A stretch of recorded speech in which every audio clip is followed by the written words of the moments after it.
চাওঁতে চাওঁতে হেঁপাহৰ ৰঙালী বিহুটি এতিয়া আমাৰ দুৱাৰদলি মুখত।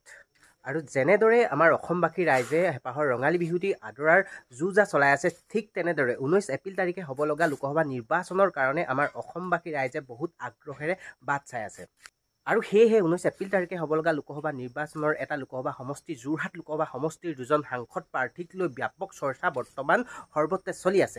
সেই দুজন প্ৰাৰ্থী হৈছে এজন কংগ্ৰেছ দলৰ গৌৰৱ গগৈ ডাঙৰীয়া আৰু এজন হৈছে বিজেপি দলৰ তপন গগৈ ডাঙৰীয়া।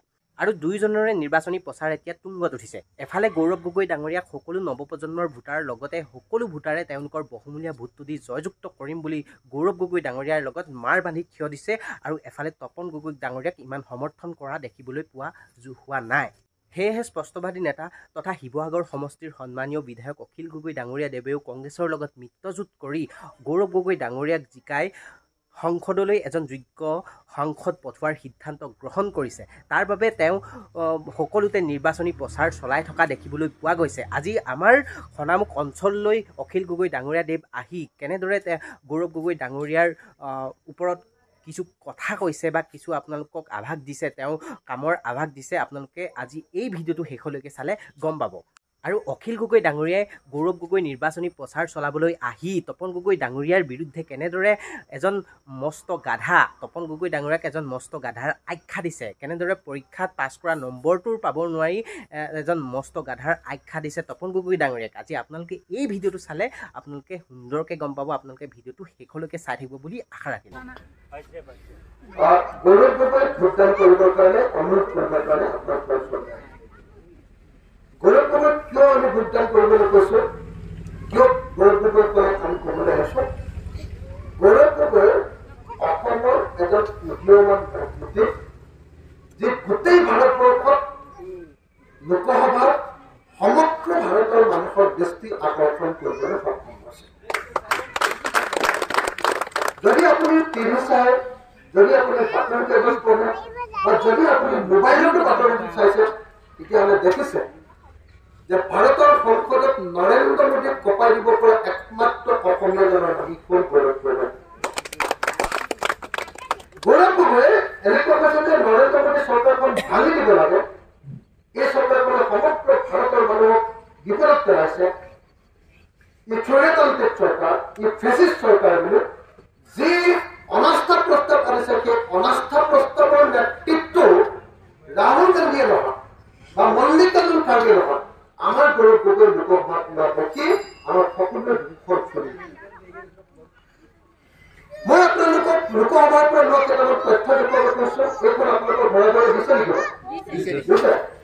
এইখনতে আমি দেখুৱাইছো, পাইচিত্ৰৰ জৰিয়তে দেখুৱাইছো যে যোৱা 5টা বছৰত গৌৰৱ গগৈ 245টা প্ৰশ্ন আমাৰ লোকসভাত উত্থাপন কৰিছে। আৰু যি সময়ত গৌৰৱ গগৈ 245টা প্ৰশ্ন উত্থাপন কৰিবলৈ সক্ষম হৈছে, সেই সময়ত আমাৰ আনজন সাংসদ, যোৰহাটৰ সাংসদ তপন কুমাৰ গগৈ কেৱল আৰু কেৱল 9টা প্ৰশ্নকে উত্থাপন কৰিছে।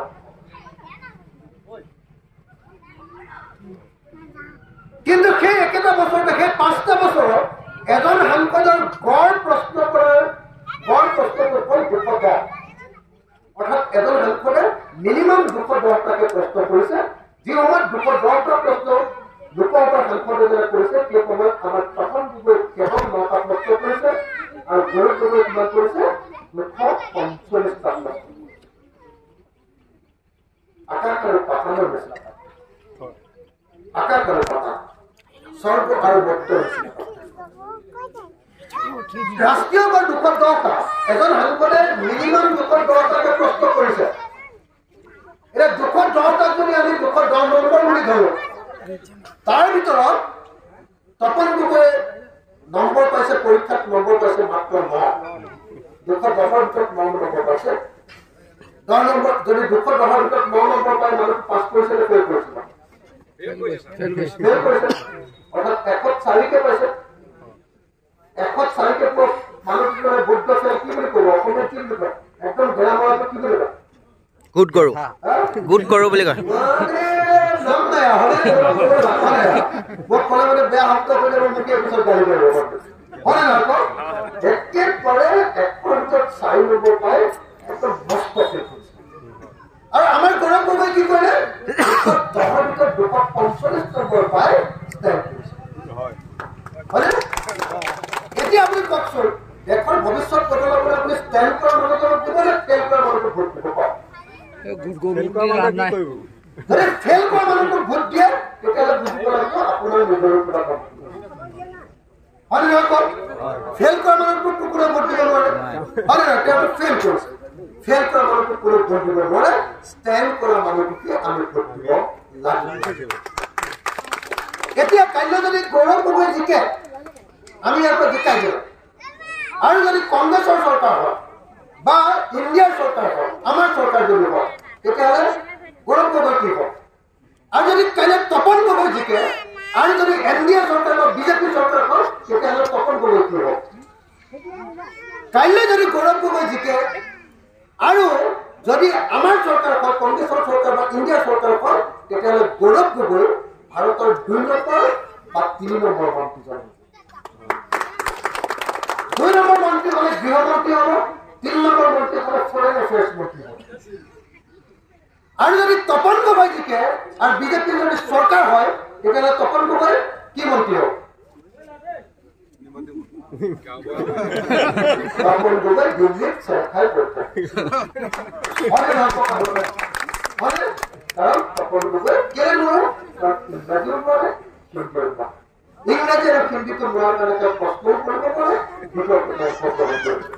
হয় নহয় মন্ত্ৰী এজন সকলোৱে ক'লে দিল্লীত আমাৰ অসমত ক'লে বাৰু অসমীয়াত কাৰোবাক সুধি ল'লো মন্ত্ৰী এজন সকলোৱে ক'লে যে দিল্লীতটো নাই হিন্দী আৰু ইংৰাজীটো জানিবই লাগিব হয় নহয় কওকচোন হা গৌৰৱ গগৈ বিদেশত পঢ়ি আহিছে গৌৰৱ গগৈ ৰাজস্থানত বহুদিন কাম কৰিছে হিন্দীও ধুনীয়াকে পাৰে ইংৰাজীও একদম ফৰেনাৰৰ নিচিনাকে কথা কয় তাৰপিছত যদি আমি অসমীয়াই তেনেকুৱা যোগ্যজনক নিৰ্বাচিত নকৰি যদি আমি গাধা মানুহজনক নিৰ্বাচিত কৰি দিওঁ তেতিয়াহ'লে কিন্তু অসমীয়া গোটেই পৃথিৱীৰ মানুহে হয় নে নহয় এতিয়া যদি ধৰক গৌৰৱ গগৈ জিকি গ'ল গৌৰৱ গগৈ জিকি গ'ল কিন্তু চৰকাৰ বিজেপিৰ হ'ল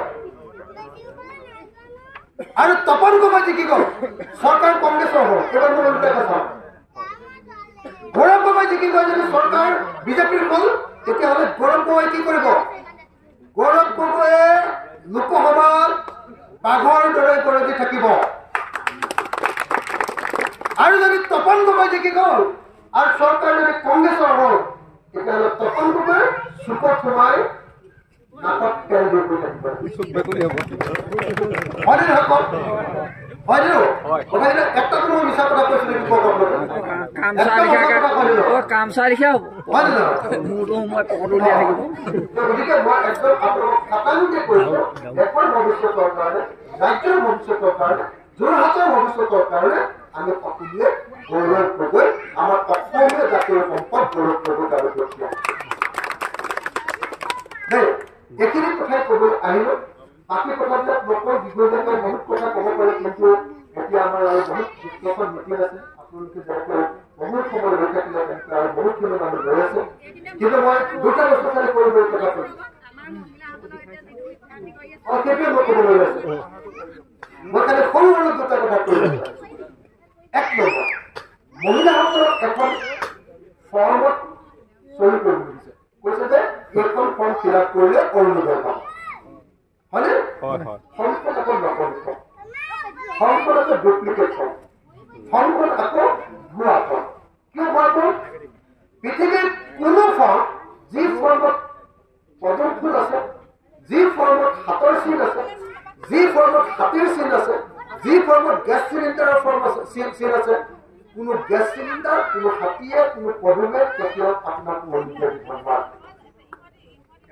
অৰুণোদয় যদি পাবলৈ হয় কোনখন ফৰ্মত আপুনি চহী কৰিব লাগে অৰুণোদয় পাবলৈ হ'লে অখোট স্তম্ভ থকা ফৰ্মখনত আপুনি চহী কৰিব লাগে কিন্তু আপোনালোকক যিখন ফৰ্ম দিছে তাত পদম ফুলি আছে হয় নহয় আপোনালোকক যিখন ফৰ্ম দিছে তাত নৰেন্দ্ৰ মোদী ছবি আছে নে নাই নৰেন্দ্ৰ মোদীয়ে সেইখন ফৰ্মত কেতিয়াও ছবি দিব নোৱাৰে কাৰণ নৰেন্দ্ৰ মোদী এখন ৰাজ্য চৰকাৰ এখন কেন্দ্ৰীয় চৰকাৰহে প্ৰধানমন্ত্ৰী গতিকে ৰাজ্য চৰকাৰ স্কিমতটো প্ৰধানমন্ত্ৰী ছবি দিব নোৱাৰে এইটো মিছা কথা হয় নহয় গতিকে এইখন ভুৱা ফৰ্ম কিন্তু আপোনালোকৰ কাৰণে এটা ভাল ফৰ্ম আছে ভাল খবৰ কি আছে জানেনে?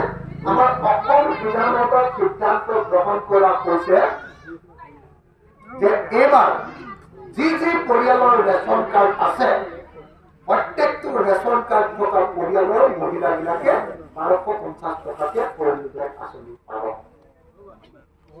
তাৰ কাৰণে কংগ্ৰেছ কৰাৰ দৰকাৰ নাই, তাৰ কাৰণে বিজেপি কৰাৰ দৰকাৰ নাই, তাৰ কাৰণে এজিপি কৰাৰ দৰকাৰ নাই, তাৰ কাৰণে ৰাইজৰ দল কৰাৰ দৰকাৰ নাই।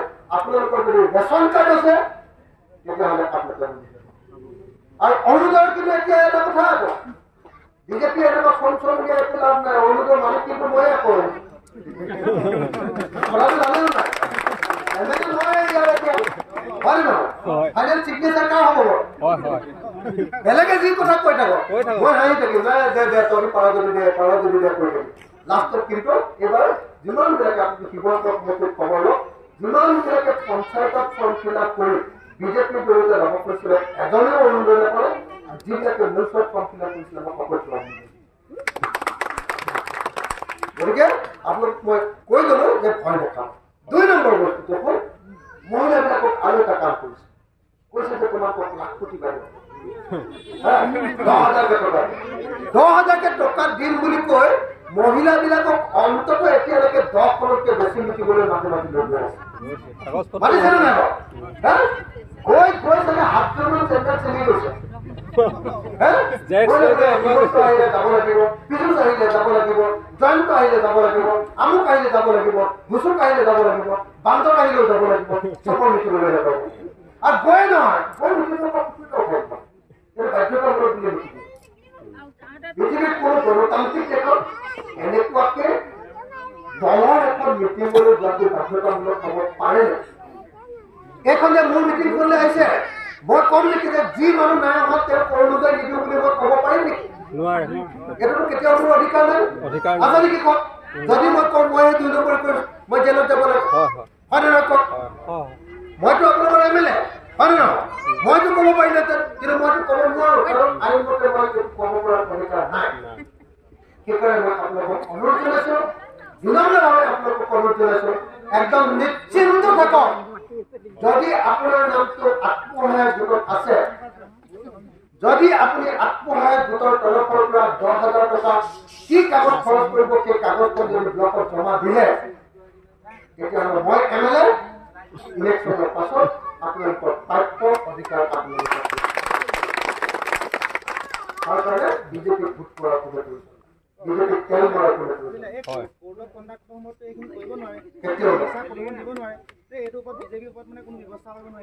আমিতো য'ত সেইটো কৰিছে লগে লগে ঘেৰাও কৰি ইলেকশ্যনৰ মানুহ মাতি আনি লগে লগে তেওঁলোকক একদম লৈ গুচি গৈছে। আমি কেইবাখনো কেছ দিলোৱে, কিন্তু ইলেকশ্যন কমিশ্যনৰ পৰিস্থিতিটো বেয়া বুলি ভাবে। গতিকে ৰাইজে কৰিব লাগিব যিটো ইমানখিনি কথা কোনো আৰু বেছি দীঘলীয়া নকৰোঁ। এইখিনি কথা কৈ আপোনালোকক সকলোকে আকৌ এবাৰ সেৱা জনাইছো। যদি কিবা ভুল ভ্ৰান্তি ক্ষমা কৰিব। সকলোকে নমস্কাৰ।